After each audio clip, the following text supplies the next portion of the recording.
जय श्री कृष्ण।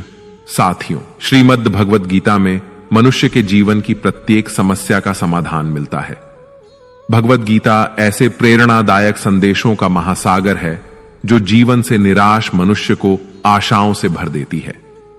मित्रों, मुझे पूरा विश्वास है कि इस वीडियो को पूरा अंत तक देखने और शांत मन से इसकी बातों को सुनने और समझने के बाद न केवल आपके मन को असीम शांति का अनुभव होगा, बल्कि आपके विचारों में और जीवन में भी बहुत ही सकारात्मक बदलाव अवश्य आएंगे। मैं यह गारंटी के साथ कह सकता हूं कि जो कोई भी इस गीता सार को पूरा अंत तक सुनेगा और इसके ज्ञान को अपने जीवन में उतारेगा, उसे अपनी हर समस्या का, हर परेशानी का समाधान अवश्य मिलेगा। उसे वह सब कुछ मिलेगा जो वह पाना चाहता है। इसलिए इस भगवद गीता सार को आप हर रोज सुबह और रात में सोने से पहले अवश्य सुने।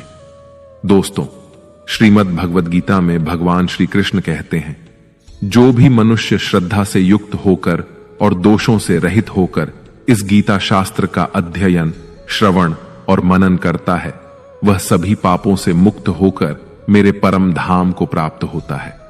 साथियों, इसीलिए कहा भी जाता है कि जिस घर में भी श्रीमद् भगवद गीता का पाठ हर रोज पढ़ा और सुना जाता है, उस घर में कभी कोई संकट या परेशानी नहीं आती। भगवान श्री कृष्ण की कृपा और आशीर्वाद हमेशा उस घर पर बना रहता है और जीवन सुख, संपत्ति, धन, वैभव और आनंद से परिपूर्ण हो जाता है। मित्रों, कुरुक्षेत्र की युद्ध भूमि में हुए महाभारत के भीषण युद्ध के प्रारंभ में ही अर्जुन युद्ध भूमि में अपने चारों तरफ युद्ध की इच्छा से आए हुए अपने परिजनों, भाई बंधुओं और गुरुजनों को देखकर घबरा जाता है, निराश और हताश हो जाता है और बहुत ही दुखी होकर वह श्री कृष्ण के समक्ष अपने दुख और दुविधा को प्रकट करता है। अर्जुन कहता है, हे केशव, मैं कैसे यह युद्ध कर सकता हूं? इस युद्ध भूमि में युद्ध के लिए एकत्रित हुए ये सब तो मेरे अपने ही हैं। मैं कैसे पितामह भीष्म और गुरु द्रोणाचार्य से युद्ध करूंगा, क्योंकि ये दोनों तो मेरे पूजनीय गुरुदेव हैं। इसलिए इन गुरुजनों को मारने से तो अच्छा है मैं भिक्षा मांगकर जीवन यापन करूं। हे मधुसूदन, जिन कौरवों से मैं युद्ध करने जा रहा हूं, वे सब धृतराष्ट्र के पुत्र मेरे भाई ही तो हैं, मेरे अपने ही हैं। इन सबको मारने से तो अच्छा है कि मैं सन्यासी बन जाऊं। अगर यह युद्ध हुआ तो करोड़ों लोग मारे जाएंगे।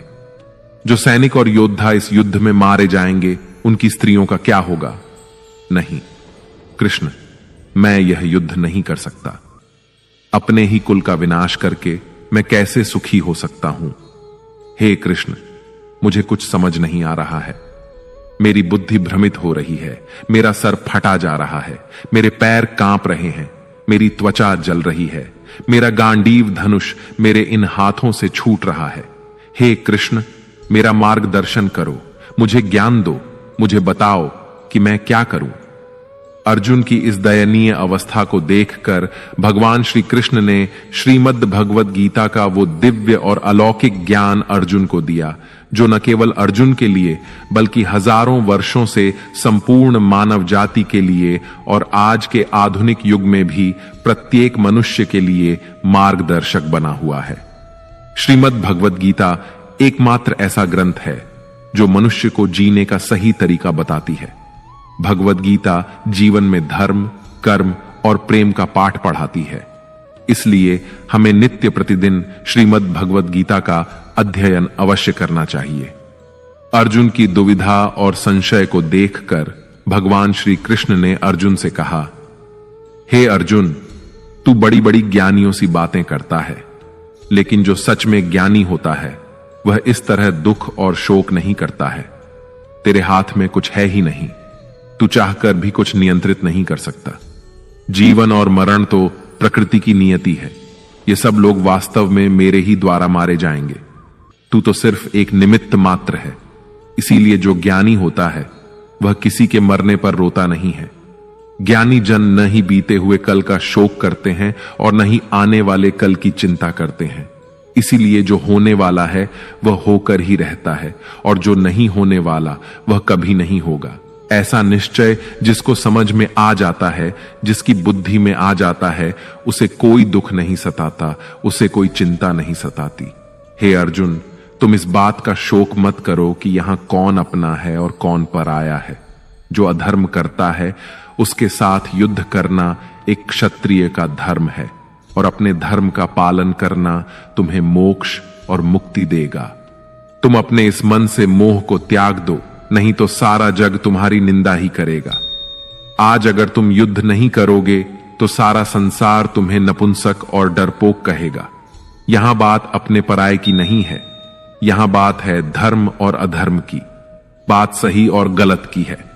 अगर तुम गलत को सहोगे, उसका अंत नहीं करोगे, तो गलत करने वाले को और अधिक बल मिलेगा, वह और भी अधिक अधर्म करेगा। इसलिए अपने मोह को त्याग करके तुम युद्ध करो। श्रीमद् भगवत गीता में भगवान श्री कृष्ण कहते हैं, हे अर्जुन, यह संसार मेरी ही